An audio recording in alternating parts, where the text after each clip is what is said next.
Please be seated.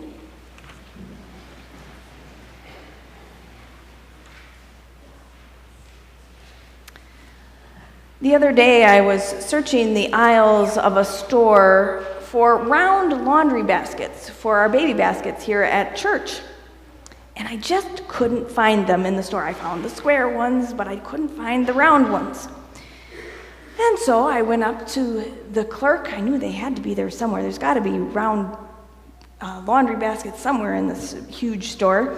And I went up to the clerk and up to the front, and I asked for help.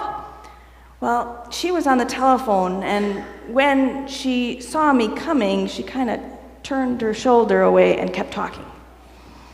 Well, I waited, and then the call went on and on and on. So did you like the movie?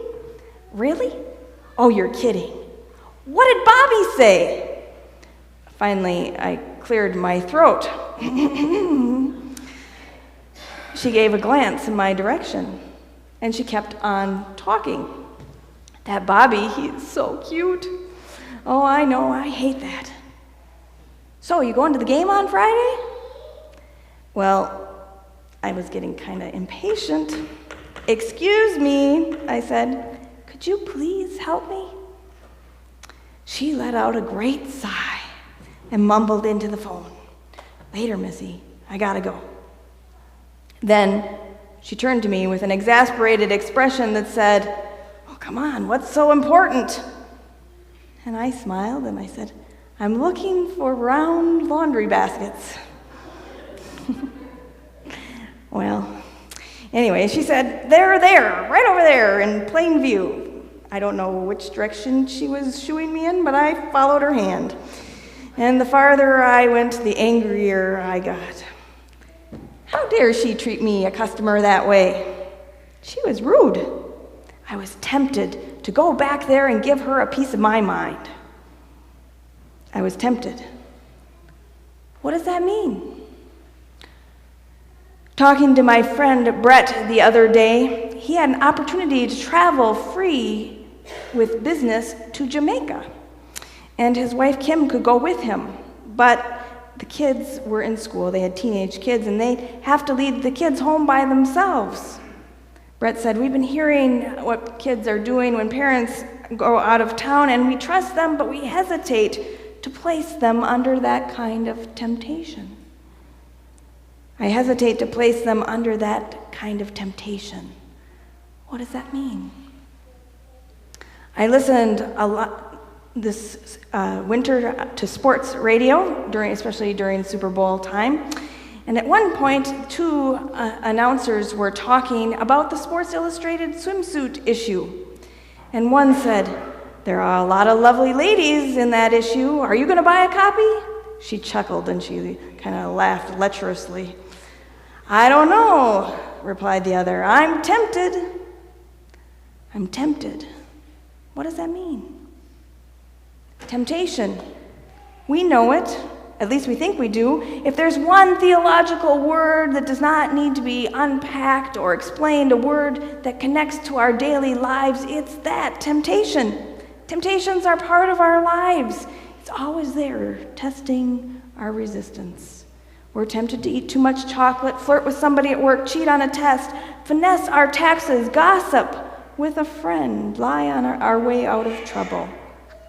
You name it, we're tempted. We're always being tempted to do what we know we shouldn't do. We don't need anybody to tell us about temptation. We know about it. But do we really? Do we really know what temptation is? Today's gospel is a story about the nature of human temptation, Jesus' temptation and ours. And it throws a surprising light on what temptation really is. What does it mean, really, to be tempted? Where did you first learn about what temptation was? From parents? At school? Sunday school? Friends?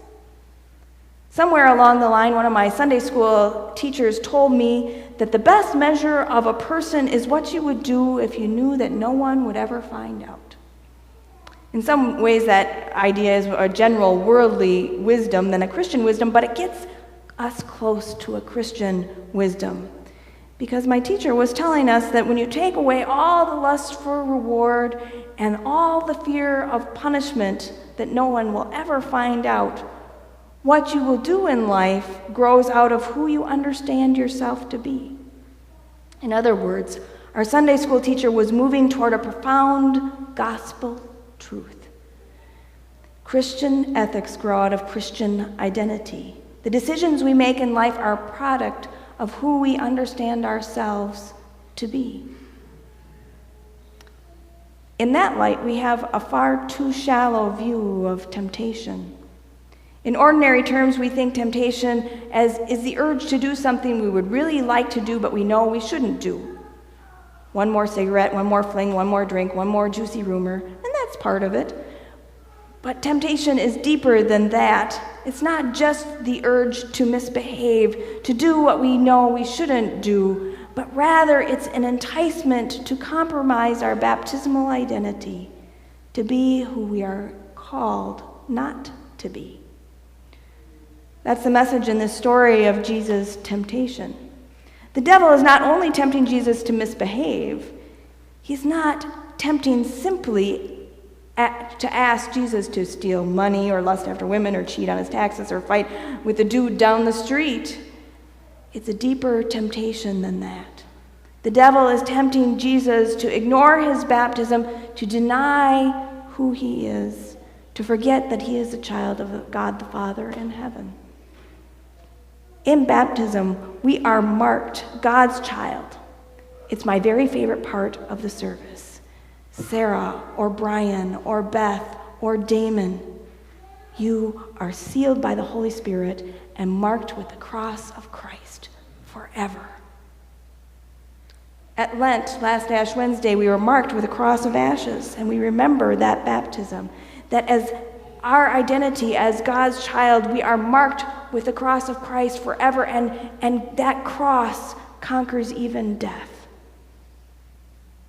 It's significant that Jesus' temptation comes immediately following his baptism. When the skies at his baptism opened, a voice from heaven said, "It's you, Jesus. You are my beloved Son. With you I am well pleased. I'm putting everything on your shoulders. You're the heir to the identity and mission of my people. You're the prophet. You're the priest. You're the one who's going to carry the cross. You're going to drink from this bitter cup.